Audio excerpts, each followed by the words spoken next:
Back that. Slide yet. Now keep this up high. Now big chest. Arch your back. Keep this hand up high while you do it. Roll your shoulder back.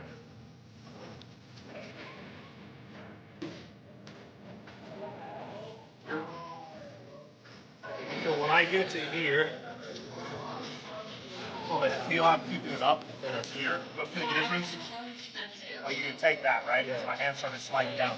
But if I get here like this and do that, it's so fast.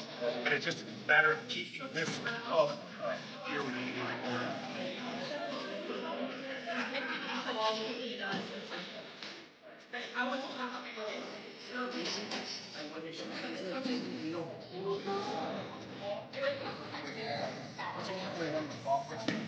Because if you start wrapping my leg right now, I'm going to start defending right now.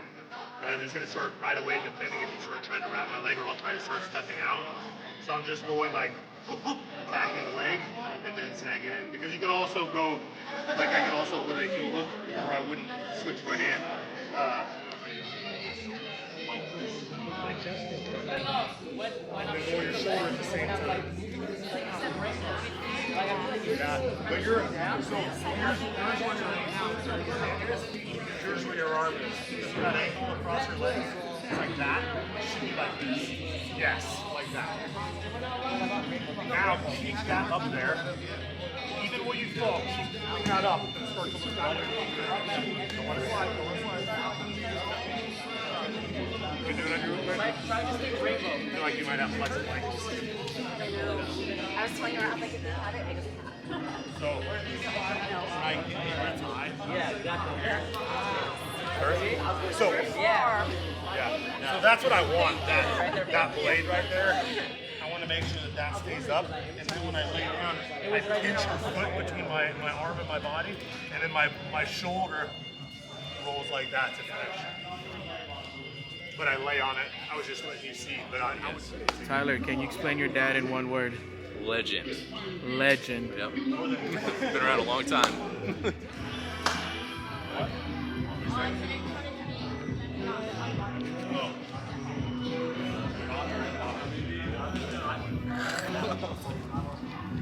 Continue.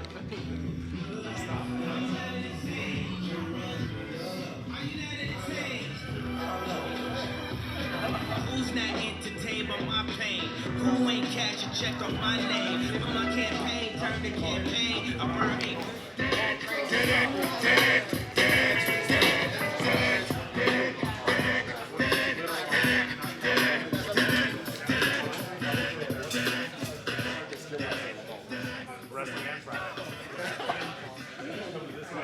If you're not here on Monday, you'll come. If you don't come Friday, you can't come to anything next week. It's weird.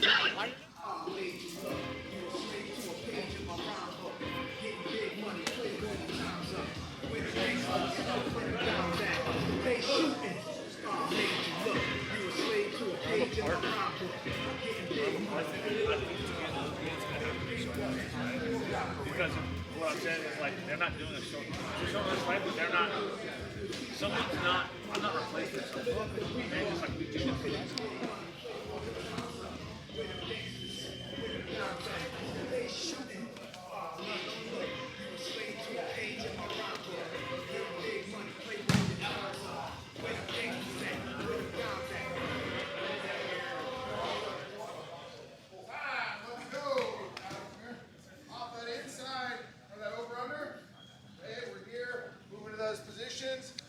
From here, let's go inside heat tap, okay?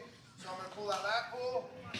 Coach, if you could describe one word of Chris Brennan, what would it be? Meticulous.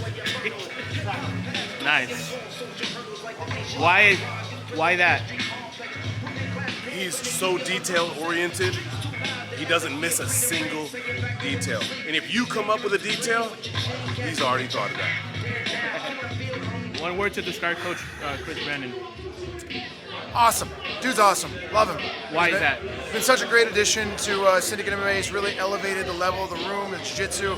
He's an OG. He's a guy that I'm honored to work with, that I watched as I was fighting coming up. He was a guy that I watched back in the day, and I always looked up to him. I always thought he was a great fighter, great jiu-jitsu. He's one of the forefathers of the no-gi movement, and so it's really an honor to have him here with us at Syndicate. Of course, you get in on the bullshit outfits.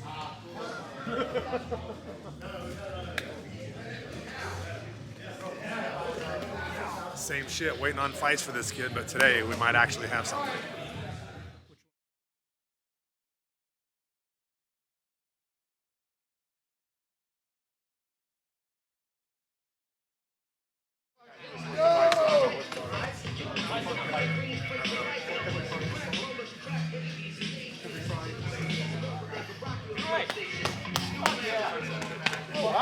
Congratulations. Finally, douchebag. Lucas is going back to Texas. Yes. It's only me. Can you get in? What? Yeah.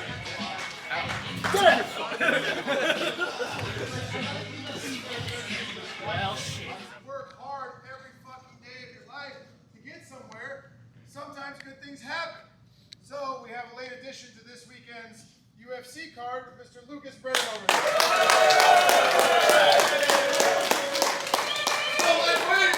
Good work. These guys put it together. They came out here, made a decision to move, and actually probably didn't end up thinking they were going to end up teaching here and living here, but they're here, and these are the things that happen. So congratulations again. Let's go. Kingdom got to cut weight. How do you feel, Coach? I told you, man. I told you. We're waiting. I'm happy. We're fighting another 45er, but we're fighting at 55 because there's short notice for both people. Tough guy, a guy from ATT. I'm just happy. Lucas has been working for this since he's 12 years old, man. Like, he's been putting in the work every day since he's 12 years old, and now he gets a chance to go out there and show what he's been working on the whole time. Excited. We could talk about it more, Coach, when we sit down for the interview. Cool. But congratulations. Thank you. Much success. Nice, Cody.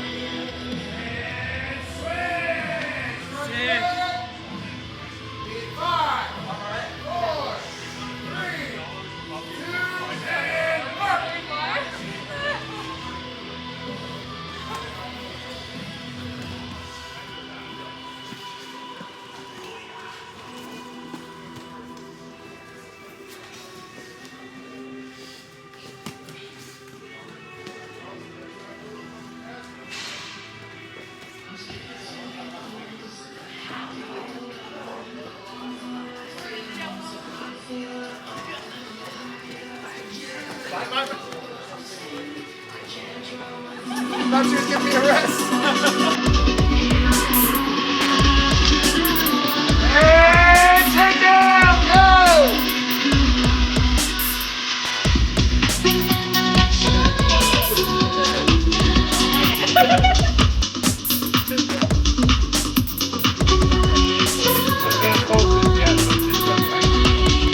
Good. I feel like I can eat this at 55.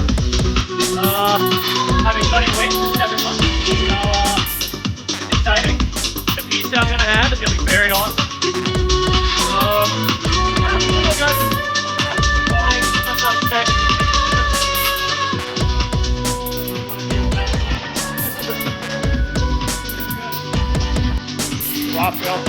I'm here with Chris Brennan, the West Side Strangler, man. That's what's up, man. What's up? Coach, I want to call you Coach, man. I want to give you that respect, man.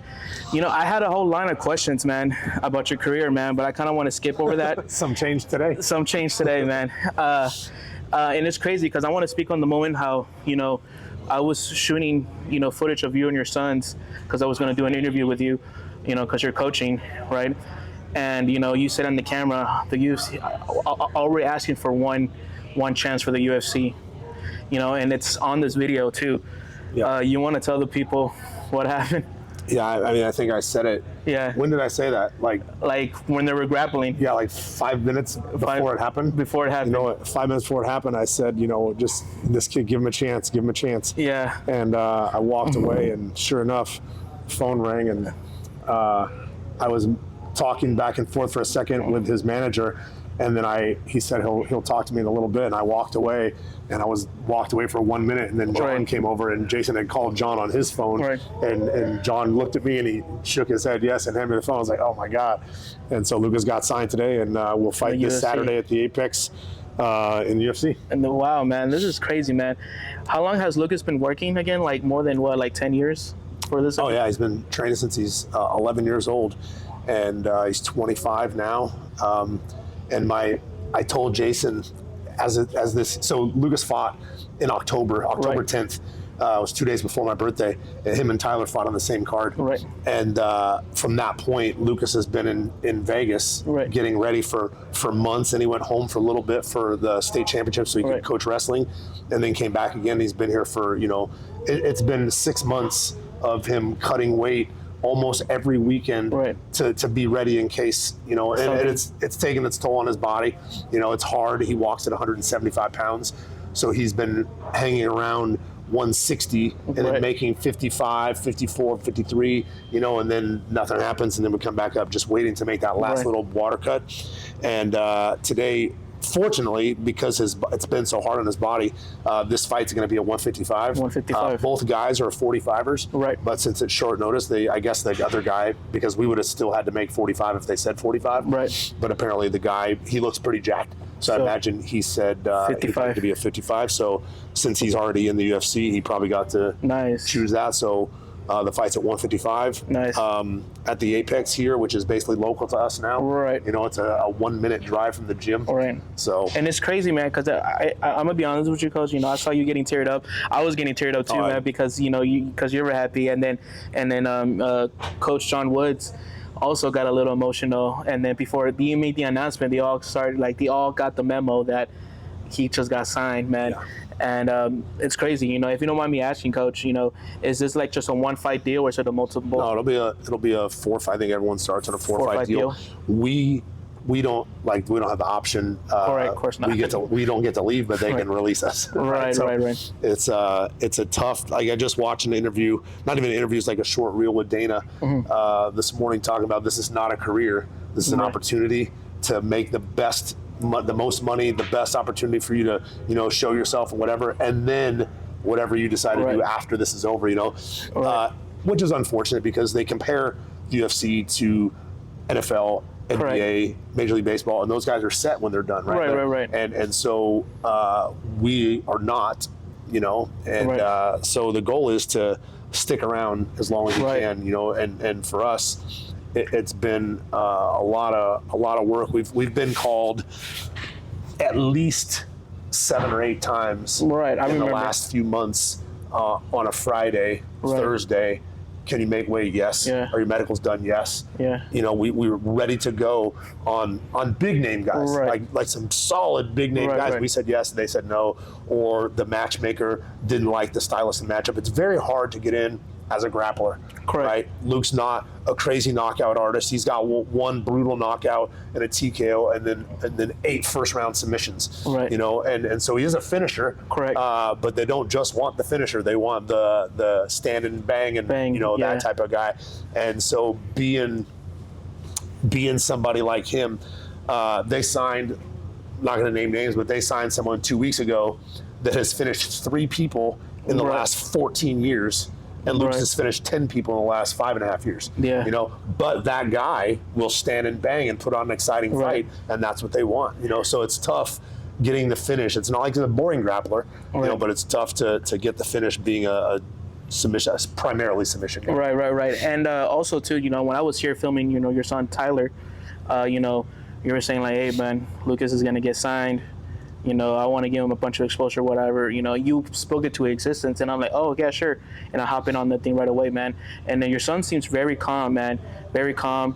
And something that got to me, and I showed you this, just to add a little more cherry on top on the emotional side of you right now, Coach. There was a picture that your son posted him going like this, with like a normal amateur glove, and then moved to the Bellator one.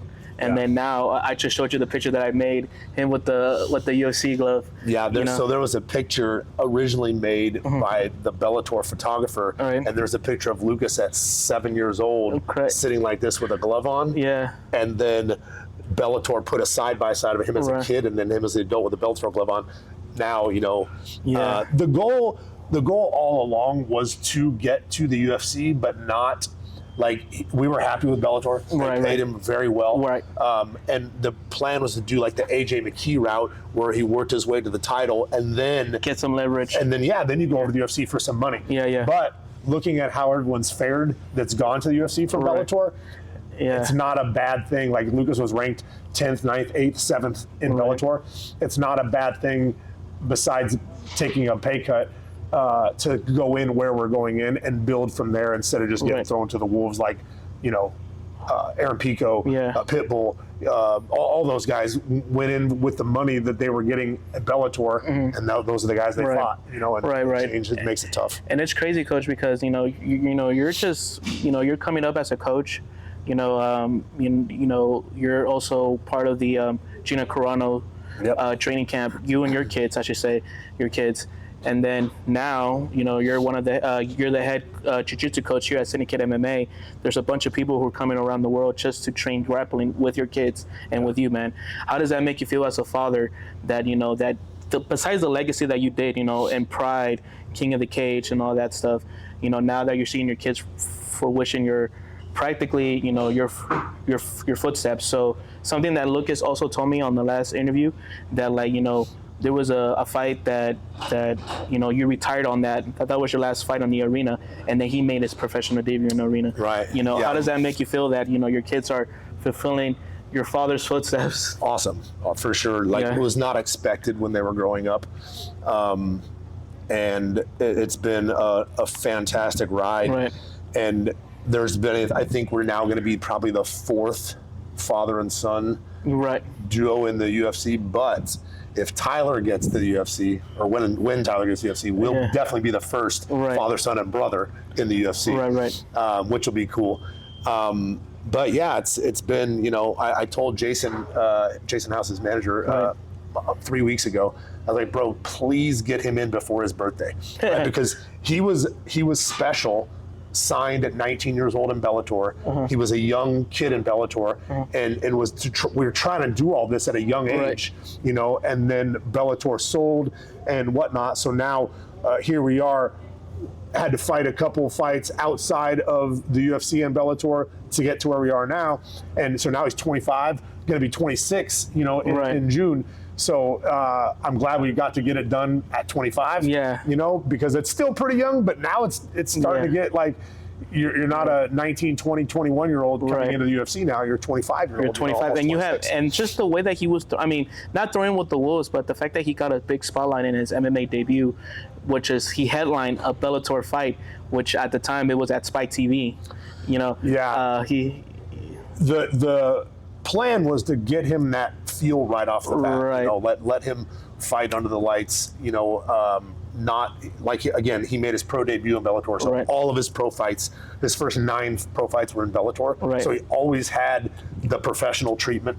You know, he never had to deal with the some of the stuff that you deal with on the regional scene. And it's crazy because, you know, I was, you know, it brought me back to one of your fights when I grew up watching, and, you know, and I asked this to Lucas, you know, he starts laughing. You made your professional debut. I mean, well, you made your debut on Pride, right? If I'm correct. My MMA debut? No. I fought in Brazil. I fought a bunch before Pride. But the big stage was Pride, right? Oh, yeah. Pride. Now, it's been like 20... twice in the UFC, but when I fought in Pride was... Yeah. So it's been 20 years now, man. I think he did it. Did you feel a tap when you submitted? Oh, you know, 1,000%. I think he did it. I think he did it because as soon as you confronted him, he was like super in shock. He was super in shock, and then he was speaking in his own language, and I'm like, oh, this guy tapped, dude. There is no way. Yeah, I mean, he tapped and he screamed, and the ref jumped in. Right. So to say that he didn't tap at that point was just like. But and it's funny because they tried to handle it. as professional as possible because that was my first fight in Pride. Yeah. I didn't want to go over there and you know, make a scene and then get released. Right, I got to come back and fight multiple times after that, even once that night. Yeah, you fought technically twice. Yeah. You fought twice on that same night. They restarted the fight and you submitted him. Yeah. You know, but that's crazy, man. Hey, man, much success to you and your kids, coach. Thank you. You know, I know that we were talking about it. You know, you've been really open about how the IBJJF has been handling things. Yeah. Here's one quick question. You know, what is your technically, you know, you're a jiu-jitsu guy, and what's something that, you know, how do you say this? How's your main issue? Like how they operate, if that makes sense. They're just shady. They're corrupt. Yeah. You know, from the way they run everything to their referees to like if you're not Brazilian, I'll tell you what. Right. In my I submitted everyone I competed against until my last World Finals, and I won. But there was 0-0 against me and another very good Brazilian, Paulo Guilherme. He was a multiple stripe black belt from Saulo Ribeiro. Mm-hmm. And when they raised my hand, bro, I knew I won, but when they raised my hand, I was in shock because I just thought there's no way they're going to give this to me. But that is literally the only thing that they've ever done that I saw in person that wasn't like that was on the up and up. Correct. You know, I watched them burn guys. Lucas himself, Roberto Jimenez, one of Drysdale's guys. This is all the way back in 2016, and at Worlds. And then I made a post about it, and it went viral. It went like to every jiu-jitsu news thing. We're posting it everywhere, and of me talking shit on them being you know corrupt. And it's just, you know, practically if you're not Brazilian, you're not. Yeah, and they're just not fair. Then they are a jiu-jitsu organization, right? They're an event. Mm-hmm. So why are they the governing body of jiu-jitsu? Why do they get to tell us when we can have a certain belt at what age? Like if my kid's a blue belt, or if my kid's at 14 years old destroying blue belts, he's a blue belt, right? Otherwise, your blue belt looks stupid because he's getting submitted by a kid. Right. You know, like, so my kids got their blue belt at 15, their black belt at 18. Correct. It's supposed to be 16 and 19. I don't give a fuck. Like, Lucas had beat a black belt as a blue belt in competition, you know, and it happened multiple times. And so I just wasn't going to let them dictate that. Now, I won Worlds as a three-stripe black belt. Yes, sir. But if I go to register myself to sign off on other black belts, they only have me as a first or second stripe black belt. Damn. And right now I'm 6. What I'm the 6 hell? stripes, but they don't, because if you haven't paid and registered with them, they don't count it. Like, I give a fuck. Like, I'm a 6'3" black belt in jiu-jitsu, and there's nothing they can do about that. You know, and unfortunately for me, the guy who I'm under does go by their thing, so I will wait. But there was just this conversation this last week with some guys getting their coral belt early. I saw a bunch of people, you know, before you went on your Instagram rampage, as to say, you know, I was reading Facebook because I follow a lot of jiu-jitsu cuts, and I'm a big fan of jiu-jitsu. Like, I'm a casual in jiu-jitsu, but I know like the Abu Dhabi card, you know, the PJJF, you know, those Brazilian jiu-jitsu, you know, I like watching those, you know, but there's a bunch of people who feel the same way as you, but they don't want to speak it out. But I think you kind of, you and your, I want to say another coach, you know, kind of spoke out of it, and then next thing you know, people start coming out. So do you think this organization is killing the sport of jiu-jitsu? For sure, and they started the Jiu-Jitsu World Championships, right? So now that's where everyone has to go to compete in the Jiu-Jitsu World Championships. Right. But you don't have to qualify to do it, right? Like I walked in and I won 3 times in a row. Right. But I didn't do any qualifications before that. I won Nogi Pans before that, but there's no, you can just show up and do it. That's not a real, you know, a real sport, a world champion, you know. And I just think that they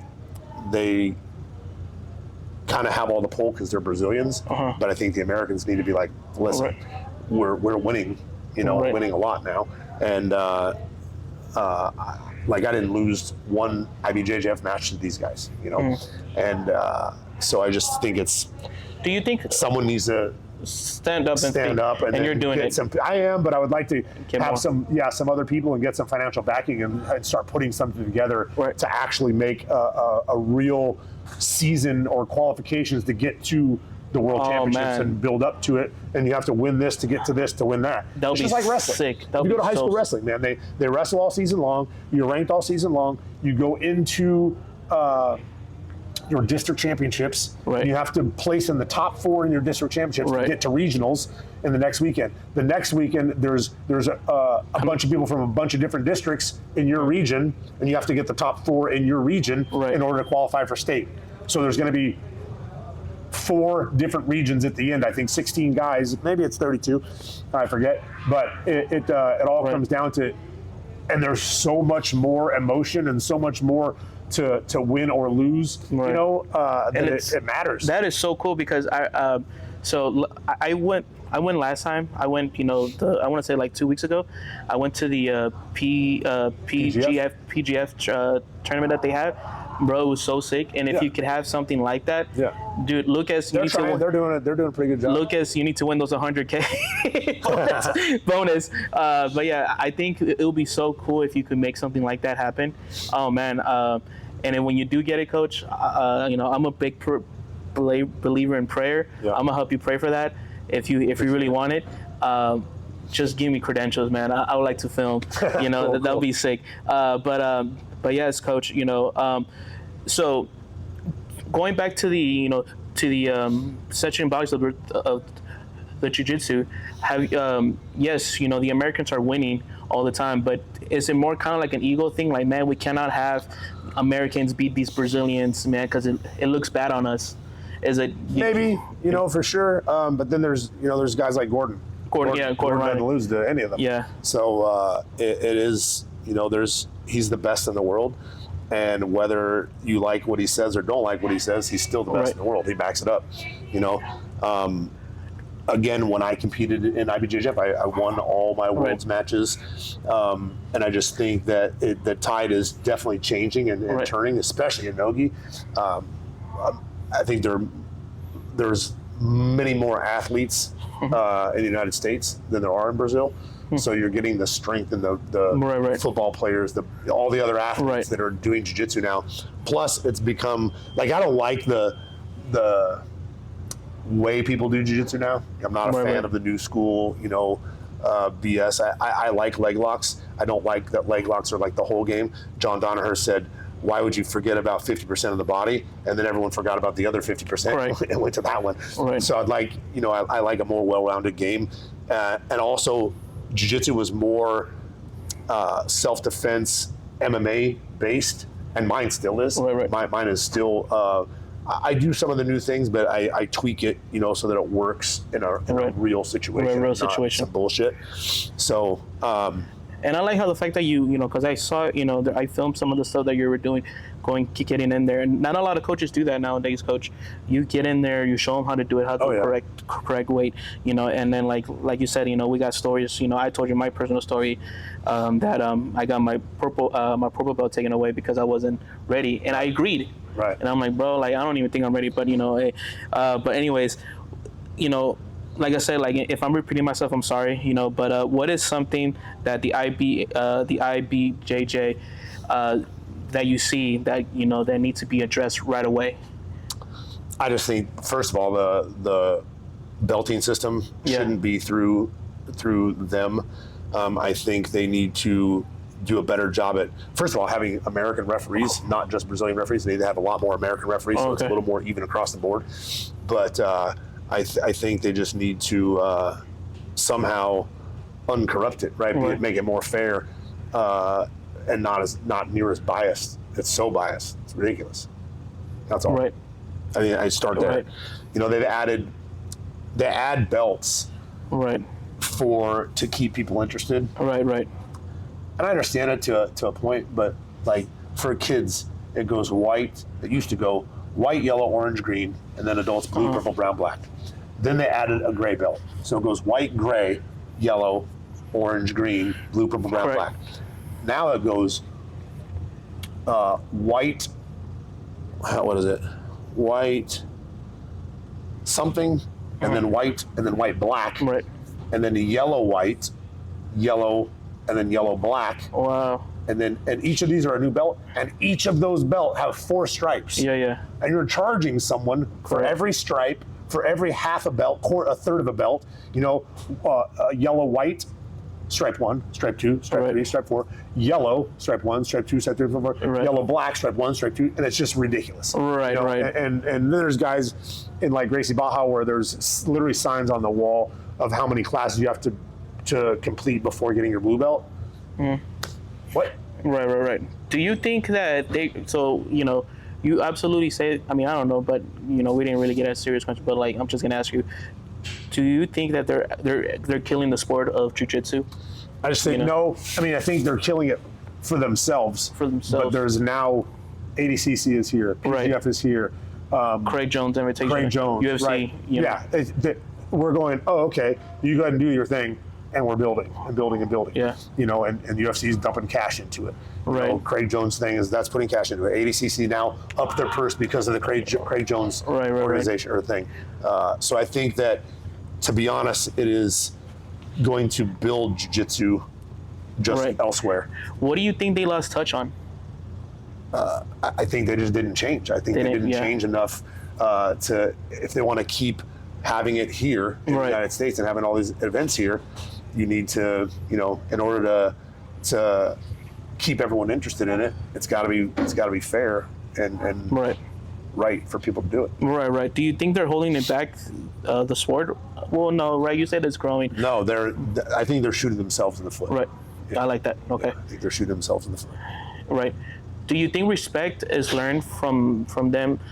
For like the IBJJF, you think respect is earned from them, or it's kind of like it used to be. It used to be. Yeah, now it's like I think it's much meaningful. less now. You know what I mean? Less now. The UFC. If you're competing with them, it's much. Wow, coach. And so, let's just say if they tell you right away, be like, hey, all right, we hear you talking. What can we change first? What was the first thing? And what is the first thing that you would tell them? You guys need to change this. When I sent out that email, or that I made that post, and then everyone sent it out, they sent me something. Oh, back. wow. Yeah, they sent me something back asking about. I can't remember since 2016, but something about making it right. So I sent back a thing. Never replied back to me again. Right. Damn, man. And I think they just sent that out because they had to, because so many people jumped on board, and you could see I wasn't posting something that was ridiculous and people were talking shit to me. They all fell in line and were talking shit on the IBJJF when I posted that. So it was just like, clearly it's not just me, it's happening too. I'm not being a baby. It's multiple people and multiple gyms, and so Right. That's crazy, man. I want to take a lot of your time, man. We got a lot to do now. We got a lot to do, man. Yes, sorry. Yeah. So you think they're treating their athletes fairly, like the American type? If you're American or Mexican, you think they're getting treated fairly, or no? It's kind of up and down thing. I don't think when it comes to refs' decisions, no. I think that I think there's a lot of I've seen guys get on the scale and not make weight and get walked in. Oh wow! I've seen guys not get on the scale and they say he already weighed in and then let him drink water, so then you couldn't see him on the scale. I've watched multiple. Wow. Yeah. That's really always Brazilian. Always. Wow. Yeah. Do you think? What was I gonna say? Do you think Do you trust the IBJJF as an organization? No, not at all. Wow. No. I'll tell you what. I had a confrontation at that same event. Right. I just had shoulder surgery and I'm in a sling, and I'm in the black belt line to check in. Like as you pay to get in, there's a line and there's a black belt line. Black belts get to walk to this line and pay and get in. I'm standing in this line. I have a couple students with me, and then I have some friends in the line next to me. This Brazilian guy walks up next to me. He's this 20 people behind me, walks all the way up in front of me, and as I'm handing the lady my ID, he goes over me and starts to hand his ID. And she went to grab it. I said, do not grab that fucking ID. And she looked at me and I was like, I handed you my ID. This guy wasn't even in line. And he started talking shit to me. I was like, Brazilian? Yeah. I was like, bro, he ran a Gracie Baja somewhere in Houston. And I said, bro, I've been here, so get out of the line. And he started talking about, oh, you're mad because we beat you all the time. I said, you've never beat me. I've never lost a match here. I don't know what you're talking about. I'm undefeated in IBJJF, you know? And she still was like, didn't know who's to grab. And I went like this, and I said, take my fucking ID. And then she took my ID and checked me in, and I looked at him, I was going, what? Like, what are you going to do, bro? Like, and he was mind blown that I did that. But like, more people need to do that. Right, more people need to say, no, you can't do that. You can't treat me like that. Yeah. You know? 2 more questions, Coach, you know, and this is an IBF question, you know. Will you tell a young athlete or one of your students, you know, to build their career in IBJJF organization? No. Not at all. Not even if they're like, you know, I want to be like Lucas. I want to, you know. Lucas only did a handful, and then we went elsewhere. Okay. You know, Okay. I had a kid say something to me today about it, and I said, "Yeah, you're more than welcome to do it." I said, "You know, I can sign you all the way till brown belt. At black belt, my coach has to do it because I'm not paying $500 a CPR course, a referee course, a background check, and something else per year, just for me to be able to sign off on a couple guys." And so I told him, I said, yeah, you can do it. And I'll tell him you can do it. But I'm not going to say don't do it, but I'm not going to hey, guys, IBJJF's coming, let's go do this. They come to me and want to do it, cool. But I'm not going to promote them at all. Oh, for sure. Well, Coach, you know, last question. This has to be for your son. We got to end it in a good note. Your son just got signed in the UFC. How many years do you see your son becoming a UFC champion? Man, I don't want to. Lucas, I don't want to. The goal was to make a certain amount of money by 30. Right. He's about to be 26. That slowed down once Bellator sold because he was on a crazy trajectory. I would still say 30. Right. 4 or 5 years. You know. Oh, wow. I know that seems long, but you don't just jump in and run right to the top. You can, but I think that you would do that and then get sent back down. You know, just got to be. I think we're just gonna take our time and fight the guys they give us. Do our best to beat those guys and continue to grow and hopefully one day break into the top 15. Break into the top 10. And then call out somebody. Yeah, I'm sorry, Coach. I got one more question. That kind of ringing something. So you see, like guys like Gene Silva who fought like 2 fights, and the Apex card. Now he headlines cards or he headlines. He's in like arenas. Diego Silva. Yeah. And You mean Gene Silva or Diego? No, sorry, Gene Silva. Gene Silva. Guys. So will you tell your son just to, hey, this is not a race, this is a marathon? Will you tell him to take his time to get, what if he gets that big pop, then like next thing you know, they're feeding him at their monsters, Right. Yeah, it just depends. We got to get through this Saturday. Get through this Saturday, and then from that point on, it's okay. We're give us the next one, and so on, and get through like that. There's guys like Diego Lopez. Diego Lopez came in on short notice, lost a very close decision to Mavzar, and then went on a run. Next thing you know, he's fighting for the belt. Correct. And it was seemed very quick. Yeah. But he was ready. He was ready to do that. Right. Also, he is a guy that's going to put his chin on the line and stand and fucking throw down. Luke is a smart fighter.